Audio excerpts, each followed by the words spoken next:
Scheinowna ist gewesen, schwarzer Sekretär. Hola oyentes de Radio Sefarad y bienvenidos nuevamente a Yiddishlandia, el terreno de la historia que cultiva don Ángel Luis Encinas Moral. ¿Qué tal? Muy buenas tardes, Jorge, queridos oyentes, ¿cómo están todos? Bueno, este es un país que no existió formalmente, pero que estuvo muy poblado de seres muy conocidos, todos los representantes de la judería del este de Europa y sus descendientes, aunque ya en los últimos programas hemos entrado en gente que desarrolla su actividad a veces más tiempo fuera de su país de origen, de su Polonia o de su Rusia natal, y trabajan en esta zona tan llamativa para sus genes como es el Oriente Medio, ¿no? Vuelven a esos genes, pero a un calor al que no están acostumbrados. Exacto. A un calor, un fragor bélico que algunos han tratado de suavizar desde el punto de vista ideológico del sionismo socialista y otros que ya desde el principio veían como claramente como una amenaza al sionismo, entre ellos los revisionistas, cuyo mayor ejemplo era Zeev Jabotinsky, del que hablamos ya en una entrega, ¿no? Exacto, ya hemos hecho una entrega y hoy vamos a seguir. Claro, porque vimos los orígenes, los primeros pasos, pero ahora llegamos quizás al meollo de su transformación o su implantación, ¿no? En los años 20. Sí, yo creo que además lo curioso de este asunto es que las ideas de Jabotinsky de rechazo al libro blanco de Churchill, que no hay que confundir con el título homónimo que publicaron los británicos en 1936... No estamos hablando del libro blanco que limita la inmigración a Palestina británica, ¿no? Estamos hablando del libro blanco por el cual el señor Churchill, apoyándose en los funcionarios, entre comillas, árabes, partidarios de Lores de Arabia del Foreign Office, deciden conculcar los tratados de Seba y San Remo que concedían a Israel, o al Yishuv Central Judío en este caso. Un hogar nacional para los judíos. El hogar nacional judío, pero a ambas orillas del Jordán, es decir, incluyendo lo que hoy es el reino hashemita de Jordania. Todo Jordania, todo Israel y todo lo que llaman territorios palestinos, todo eso era. En una palabra, lo que denominamos tradicionalmente el Israel bíblico. Sí, sí. Entonces, desde el Éufrates hasta desde el Éufrates al Mediterráneo. Es decir, esta idea, lo que es increíble es como cuando Jabotinsky discute con los sionistas, socialistas, laboristas, sus ideas son apoyadas de una forma mayoritaria, curiosamente, por la juventud de los países de Europa Oriental. Uh-huh. Es decir, tiene más eco su idea política en la diáspora que dentro del propio Eretz Israel. Uh-huh.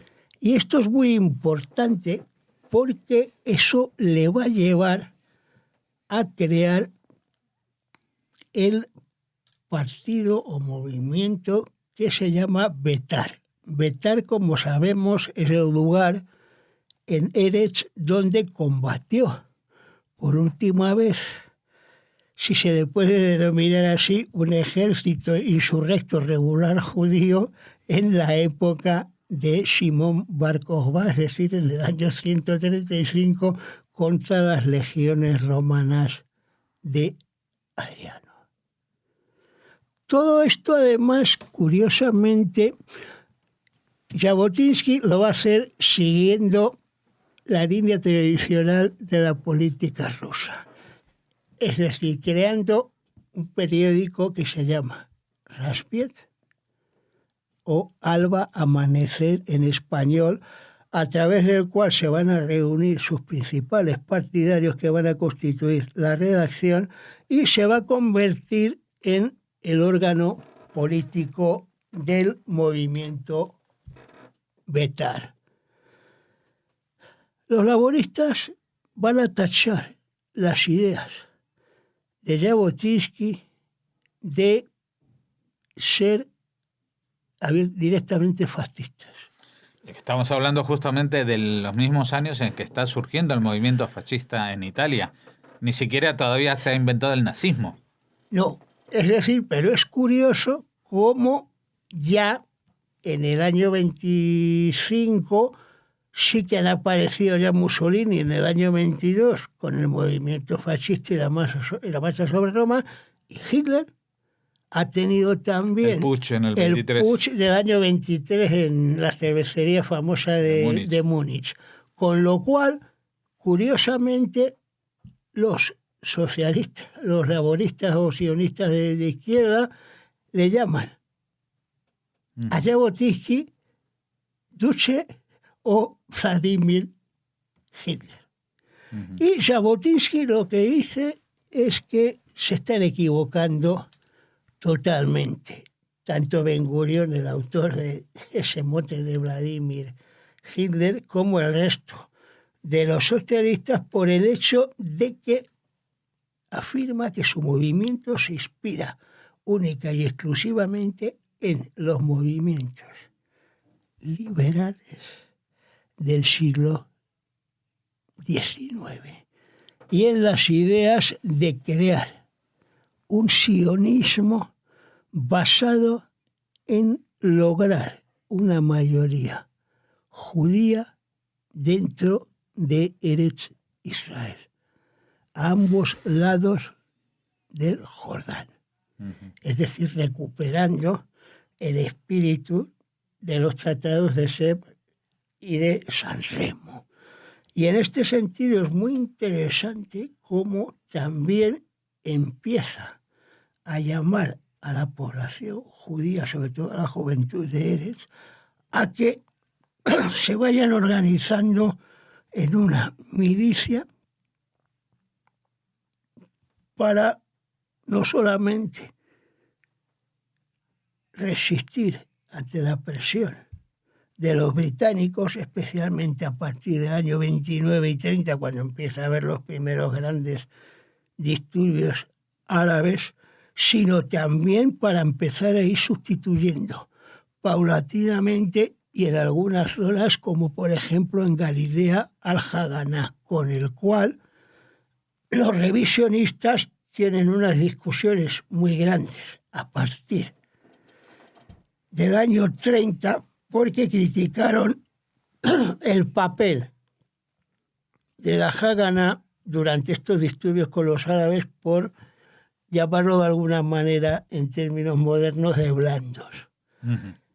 Por eso en el año 31 los revisionistas van a crear el Etzel, el Ejército de Liberación Nacional de Eretz Israel, traducido al español, y un batallón también de trabajo revisionista en Galilea.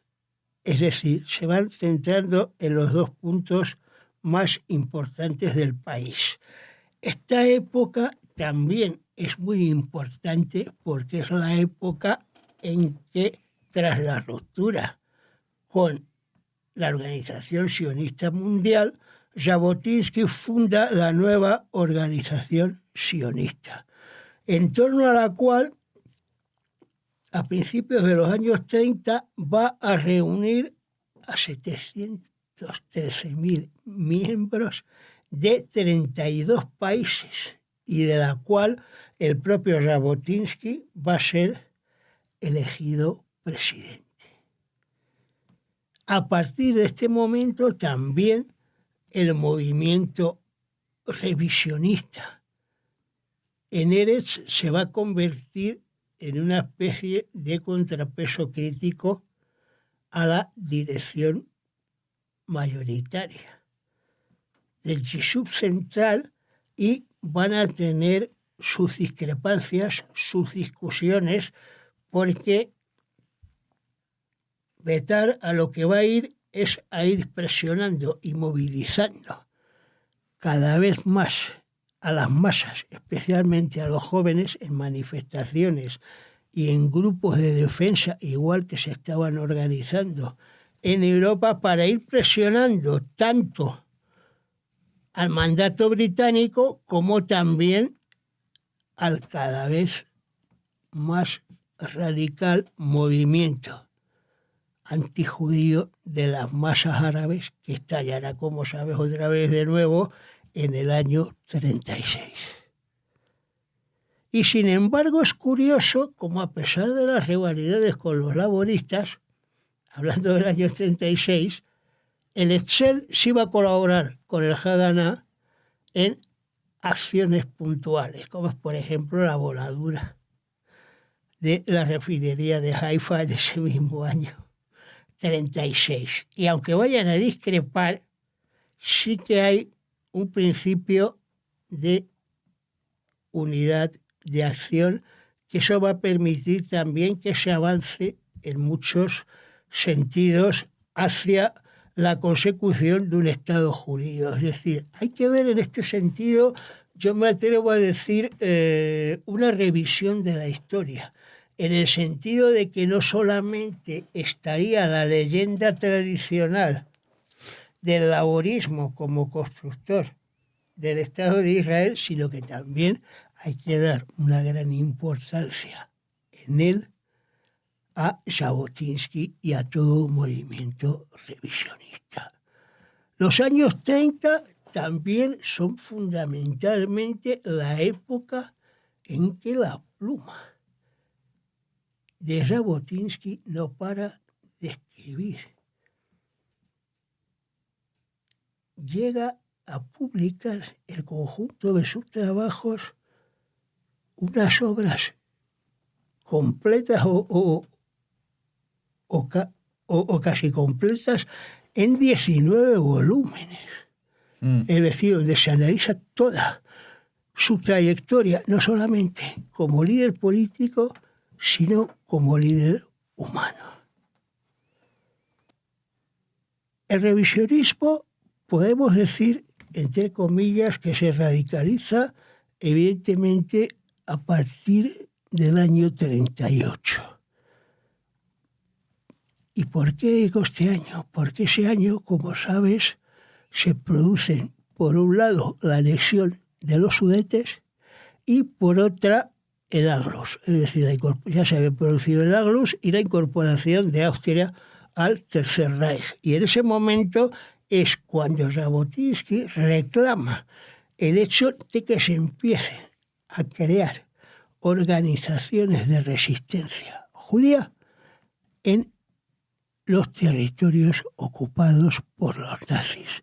Y es el momento también en que Jabotinsky llama a luchar contra el Libro Blanco del 36 y empezar a crear un movimiento masivo de inmigración ilegal. Jabotinsky quiere traer a Eretz Israel nada más y nada menos en estos momentos que 1,5 millones de judíos que están viviendo en Europa Central y Oriental de manera ilegal.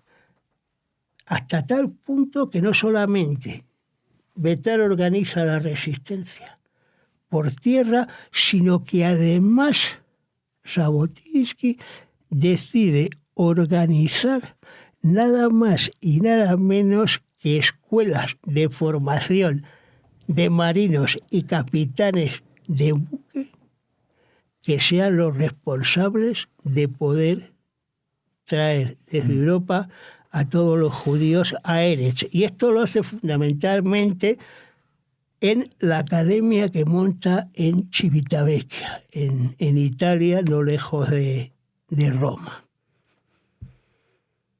Es decir, esto es fundamental para poder entender cómo el Estado de Israel se forma con las ideas también del Betar y del propio movimiento revisionista. Jabotinsky fallece en 1940 y es enterrado en Long Island. Sus sucesores vuelven a participar dentro del movimiento sionista mundial en 1946 y en 1949, cuando tienen lugar las primeras elecciones generales a la Knesset en Israel, intentan llegar a un acuerdo con Begin, el Herut, pero no se consuma. Los viejos revisionistas se quedan sin escaños. Begin obtiene 14 y al año siguiente hay una alianza formada por Herut y los viejos revisionistas, la cual pues me parece que obtiene unos 16, 18 escaños en ese momento, lo cual pues ya garantiza una presencia institucional del revisionismo que, como sabemos, estará en la oposición hasta el año 77. Hasta el año 77, en que este constante e incesante Menachem Begin dé la vuelta a la política israelí, apoyándose en unos sefardíes que estaban abandonados en buena parte por la élite askenazí del Mapa y sus aliados. Pero esa es otra historia que seguramente aparecerá en alguna otra biografía de Yidishlandia. Un minuto más para cerrar el tema. Quiero terminar con una anécdota curiosa, que es el hecho de que quien cumple la voluntad el 8 de Jabotinsky, el 8 de agosto de 1964, es Levi Eshkol, el primer ministro de Israel, que trae los restos de Jabotinsky a Jerusalén y los entierra definitivamente en el Monte Herzl. Es ahí donde están las grandes personalidades, donde está el propio Herzl y donde hace poco hemos visto el entierro de Shimon Peres. Exacto. Bueno, seguramente algunos de estos personajes de los cuales ya empiezan a sonar, volveremos a hablar de ellos. Muchas gracias, como siempre, Ángel Luis Encinas Moral, por habernos acercado a Yidishlandia y esperamos dentro de 2 semanas volver a contar contigo para hablar de otro de estos personajes. Dios mediante. Muchas gracias, querido Jorge y querido lectores.